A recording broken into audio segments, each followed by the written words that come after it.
Hello everyone, I am Guildmaster Committee. I am the leader of Taste of Poison, the top guild, and in this video we're going to do a quick recap of some of the events that happened in 2025, the highlights of 2025 for the guild. So we're going to start by talking about the Elder Scrolls Online. In 2024, I said that 2025 was going to be the make it or break it year for ESO. And if I'm being honest, I feel like, I don't know if it's completely broken, but it's more sustained, if nothing else, leaning towards going downhill to the surprise of basically no one. Though it did have a very brief resurgence around April, which would make sense because that was when Oblivion Remastered came out and subsequently brought the Elder Scrolls franchise back into the public's attention. Though, of course, that did not last long. Then, this was also the year that we quit Throne and Liberty. I figured we would probably quit Throne and Liberty at some point in the future, though I wasn't expecting to do it quite this soon. I was thinking maybe like 2 or 3 years in, but it ended up being for just over a year that we would actually have an established presence on this game. There was a time when I would have said Throne and Liberty was our ace game. We were doing better on Throne and Liberty compared to ESO because it was easier to recruit people. More people were joining. We had more guild raids on Throne and Liberty, but I just got so tired of Throne and Liberty. I did a whole dedicated video on all the reasons why I'm done with Throne and Liberty. I'll leave that as a card in this video. What else do we have here? Then we had PAX Day. Now, I got glitched out in PAX Day in January of 2025, though I actually was able to finally get myself back into PAX Day earlier this month. So, although, if I'm being honest, I personally am not in the best mindset to play PAX Day, nor is it early in my schedule at the moment. Though we do still have a clan on PAX Day, and it's still going strong. PAX Day had the 1.0 release earlier this year, and we are still recruiting if anybody's interested in joining us. As I would definitely say PAX Day as a game is overall doing better after 1.0.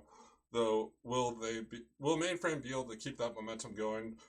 We'll just have to see over these next few months as events continue to play out. Alright, what else we got here? Where Winds Meet. Where Winds Meet we started last month, and our guild on that has been doing well. I will talk more about Where Winds Meet in subsequent videos. I genuinely do wonder how this game will continue to perform throughout 2026. Though honestly, I am kind of optimistic for the future of this game. It does seem to be doing very well, and in a previous video, I talked about how I was going to do a comparison of the ESO guild system compared to the Where Winds Meet guild system. That will come later on. Probably sometime within the next few weeks. So keep an eye on my channel.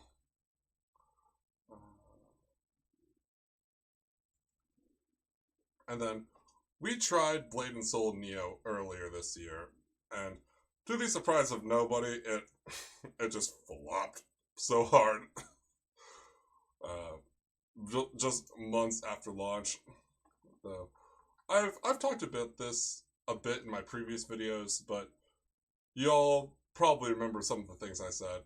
I was a huge fan of Blade and Soul Live, and then when I heard about Blade and Soul Neo, upgraded to Unreal 4 engine from Unreal 3, and things like that, I thought to myself, okay, cool, sign me up.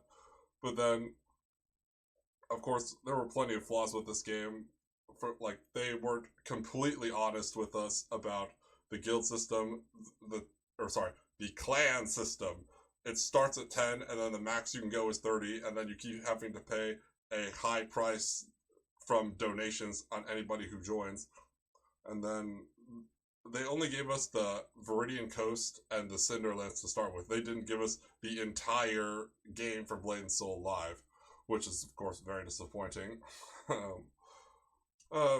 There's other stuff, but let's move on. I heard about Ion Ascend. I thought, okay, we could try this, and then I really did like the whole fly thing. That was actually pretty cool.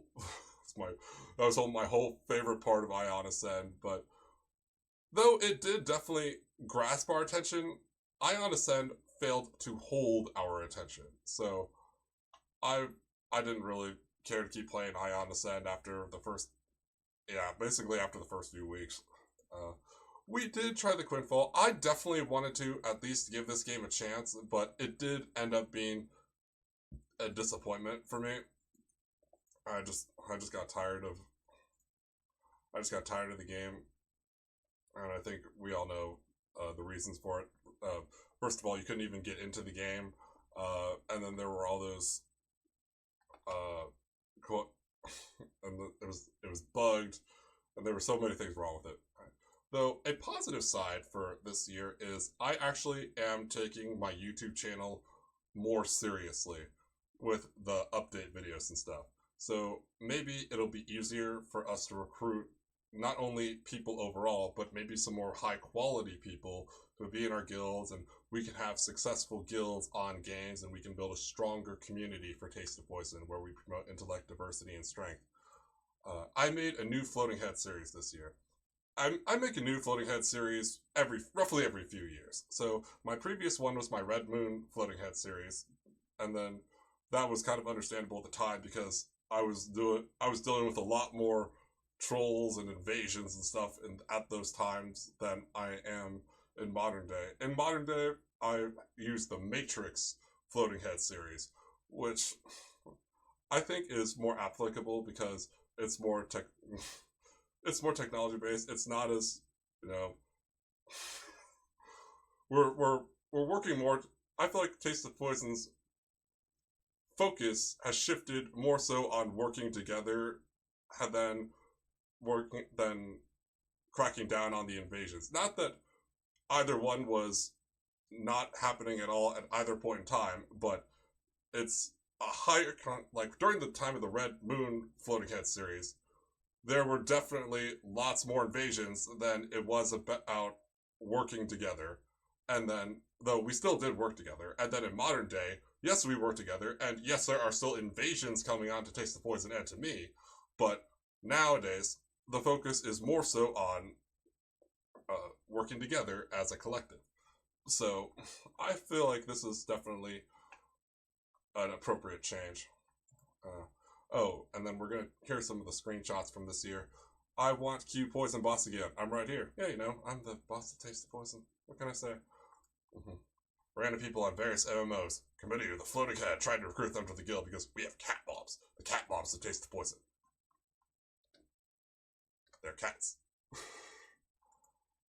Oh, and this is my naked picture. I had the naked title, and then this is I was walking around Blade and Soul Neo naked. Oh, this is a screenshot from Throne of Liberty when I was in Group Finder, and then I had a group. I got matched with Mia Khalifa and Audrey Hepburn at the same time. And this is a screenshot of me doing online dating in Werewolves Meet. I put intelligent bad boy seeking smart IRL female to add value to me. And that's pretty much it for this year. So, what'd you guys think? Did you have fun this year in the guild? What are your thoughts or plans for 2026? We'll do a 2026 intro later, but have a crucifully wonderful day, and I'll see you in my next video.